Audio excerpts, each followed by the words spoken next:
Fight Jack हानमा जो कि the world strongest creature Yujiro हानमा का बेटा है और जैक हानमा सबसे आगे निकलना चाहता है और अपने फादर यूजिरो हानमा को भी बीट करना चाहता है। डीएन नील जो कि जैक की मॉम है, ये एक सीक्रेट एजेंट थी जो कि यूजिरो हानमा को फंसाना चाहती थी जिससे अमेरिकन आर्मी यूजिरो को पकड़कर उसको मार सके। लेकिन यूजिरो को ये सब पहले ही पता लग जाता है और वो जैक की मॉम को ह्यूमिलेट करता है। लेकिन यूजिरो जैक की मॉम को मारता नहीं है जैसा उसने बाकी की मॉम को मारा था। और फिर जैक की मॉम ने जैक को अपने पास रखा और जैक हमेशा से यूजिरो से बदला लेना चाहता था। उसको यूजिरो की रिस्पेक्ट या फिर प्यार नहीं चाहिए था और फिर बाकी भी उस सेम रास्ते पर ही चलने लगा। बाकी भी पहले यूजिरो की रिस्पेक्ट और उसका प्यार चाहता था, पर जब यूजिरो ने बाकी की मॉम को मार दिया तब बाकी ने डिसाइड किया कि वो अपने डैड से रिवेंज लेकर रहेगा। जैक अपने फादर को हराने के लिए पूरी तरह पागल हो गया था। जैक पूरे दिन ट्रेनिंग करता था और वो सैंडबैग को लगातार 12 घंटों तक मारता था, वो भी बिना कुछ खाए पिए, क्योंकि उसको ये लगता था कि ये सब चीजें उसका टाइम वेस्ट करेंगी। और जैक तब तक वेट उठाता था जब तक उसकी बॉडी जवाब ना दे दे। जैक इतनी ज्यादा इंटेंस ट्रेनिंग इसीलिए करता था क्योंकि उसे लगता था कि अगर उसने नॉर्मल ट्रेनिंग करी तो वो अपने फादर को कभी नहीं बीट कर पाएगा।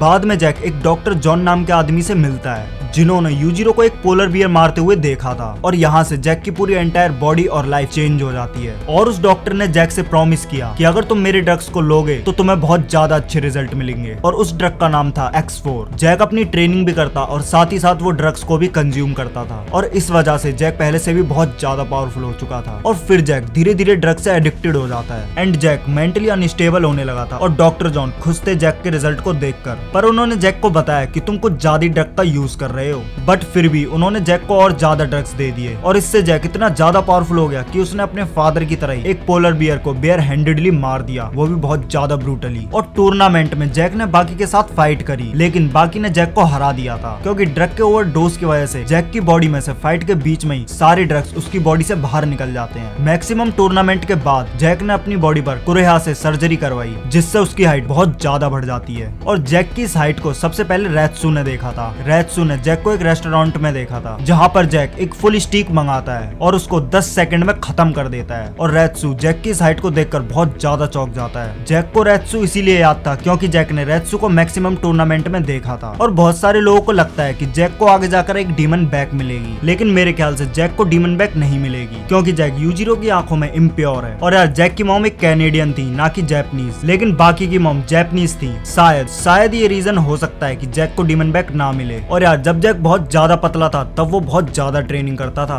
अपने फादर यूजिरो को हराने के लिए। और शायद ये भी हो सकता है कि जैक बहुत ज्यादा पतला था इसीलिए वो डीमन बैक को अवेकन नहीं कर पाया, ऐसा हो सकता है प्रोबेबली। और एक बार यूजिरो ने कहा भी था कि जैक के पास डेविल का लक नहीं है। अब यार देखो ये तो नहीं पता कि यूजिरो इससे क्या समझाना चाहता है, लेकिन शायद यूजिरो का मतलब है कि बाकी डेविल के लक के साथ पैदा हुआ है और जैक अनलकी पैदा हुआ है। और बहुत सारे लोग मानते हैं कि जैक को एंजल बैक मिलेगी। अगर जैक के पास डीमन बैक नहीं है तो उसको एंजल बैक मिलेगी, ऐसा बहुत लोगों का मानना है। एंजल बैक प्योर स्ट्रेंथ है और जैक का बचपन से क्रिश्चियनिटी में बहुत ज्यादा बिलीव है, इसीलिए ये मौका बन सकता है कि जैक को एंजल बैक मिले। और जैक की बचपन की स्टोरी देखने के बाद लोग बहुत ज्यादा एक्साइटेड हैं जैक की आगे की स्टोरी देखने के लिए। लेकिन ये बस एक थ्योरी है और ये आप लोग कमेंट बॉक्स में बताना कि जैक को एंजल बैक मिलेगी या नहीं। देखो ऐसा तो बिल्कुल नहीं है कि जैक बाकी को हेट करता है क्योंकि बाकी जैक से ज्यादा पावरफुल है इसलिए, बल्कि जब जैक बाकी से पहली बार मिला था तब उसने बाकी को बताया था कि वो उसका ब्रदर है। भाई वो बंदा रो गया था। जैक कभी भी बाकी से नहीं जला। तो जैक एंड बाकी के रिलेशनशिप एज अ ब्रदर बहुत ज्यादा अच्छे हैं। जैक के पास भले ही डीमन बैक ना हो तो क्या हुआ है, लेकिन तब भी उसने सीरीज में बहुत बड़े बड़े कैरेक्टर्स को धूल चटाई है। लाइक उसने अपने बेयर हैंडेडली एक पोलर बियर को बहुत ब्रूटली मारा था और जैक ने मोहम्मद अली के अटैक्स को भी डिफेंड किया है एंड उसको बुरी तरह हराया भी है। और तो और जैक ने पिकल को भी बहुत अच्छी टक्कर दी थी और एक पॉइंट पर तो पिकल जैक से डर भी गया था। और जैक स्टेरॉइड्स के ओवरडोज को भी इजीली सह सकता है और इतने ज्यादा ओवरडोज की वजह से जैक एक जानवर की तरह लड़ता है। वो बस अपने सामने वाले बंदे को डिफीट करना चाहता है। और जैक ड्यूरेबल भी बहुत ज्यादा है और जैक बहुत ज्यादा फास्ट भी है और इसी वजह से जैक फाइट में एंड तक टिक पाता है। और बाकी के साथ फाइट में जैक का एक हाथ भी टूट गया था और जब पिकल ने जैक के हाफ फेस को खा लिया था तो इन सारी चीजों से हमें जैक की ड्यूरेबिलिटी का पता लगता है कि वो कितना ज्यादा ड्यूरेबल है। और जैक सबसे ज्यादा अपने दांतों का यूज करता है। जैक भाई लिटरली अपने दांतों से कुछ भी काट सकता है और जैक अपने दांतों से बहुत ज्यादा वेट उठाकर ट्रेनिंग करता है। और इन सब के अलावा जैक अपने बूट फोर्स और अपनी अपने दिमाग का भी बहुत अच्छी तरीके से यूज करता है। जैसे कि जैक ने गोकी शिकुगावा को डिफीट किया था। गोकी शिकुगावा ने फाइट में जैक को आईक्यू से हराया था और वो भी कई बार, पर जैक ने आईक्यू को समझा और उसको डिफीट किया। और जैक ने भाई लिटरली अपनी मसल्स को इस तरीके से ट्रेन किया है कि अगर जैक हार भी जाए तो भी वो जीत जाएगा, जो कि उसने पिकल के अगेंस्ट यूज किया था। वो तो सही रहा कि पिकल ने उसके हमले को पहले ही सेंस कर लिया था, वरना पिकल इंस्टेंटली मारा जाता, क्योंकि जैक की दोनों उंगलियां पिकल के ब्रेन में जाकर लगती। मोटोबे के साथ फाइट में जैक ने अपने दांतों को खो दिया था और फिर जैक ने टाइटेनियम के दांतों को लगवा लिया और जैक अपनी एक टेक्निक को कंप्लीट करने के लिए पूरी दुनिया घूमने लगा। एंड में जाकर जैक ने अपनी इस टेक्निक को ताइवान में जाकर कंप्लीट किया और जैक इस टेक्निक को गोडो बुलाता है। जैक का विजन भी बहुत ज्यादा इंप्रूव हुआ है, वो थोड़े बहुत ब्लड सेल्स को भी देख सकता है। ये एक्सरे की तरह ही होता है। जैक अपनी गोडो टेक्निक की मदद से किसी भी जानवर या फिर किसी भी ह्यूमन को फाड़ सकता है और यहाँ तक कि जैक ने सुकुने की एक उंगली भी खा ली थी। जैक ने ये तब किया था जब सुकुने ने जैक के फेस पर पंच मारा था और जैक ने सुकुने को डिफीट भी किया। और मैं तुम्हें बता दूं, सुकुने सीरीज का one of the strongest character है। तो देखो, जैक बस ये चाहता है कि वो अपनी माँ का बदला ले यूजिरो से, और इसीलिए जैक इतनी ज्यादा इंटेंस ट्रेनिंग करता है और स्टेरॉइड्स लेता है, जिसकी वजह से वो एक मॉन्स्टर बन गया है। जैक ने अपनी बहुत ज्यादा बार सर्जरी भी करवाई है और जैक कोमा तक में गया था, लेकिन वो बच गया। और पिकल ने जैक का आधा फेस भी खा लिया था, लेकिन फिर भी जैक ने हार नहीं मानी और जैक एक ह्यूमन से ज्यादा एक एनिमल की तरह फाइट करता है। तुमने जैक की फाइट में ये बिहेवियर जरूर देखा होगा और तुम लोग मुझे कमेंट बॉक्स में ये बताना कि तुम्हें जैक कैसा लगता है और जाने से पहले सब्सक्राइब जरूर कर। मैं मिलता हूँ तुमसे नेक्स्ट वीडियो में, तब तक के लिए बाय।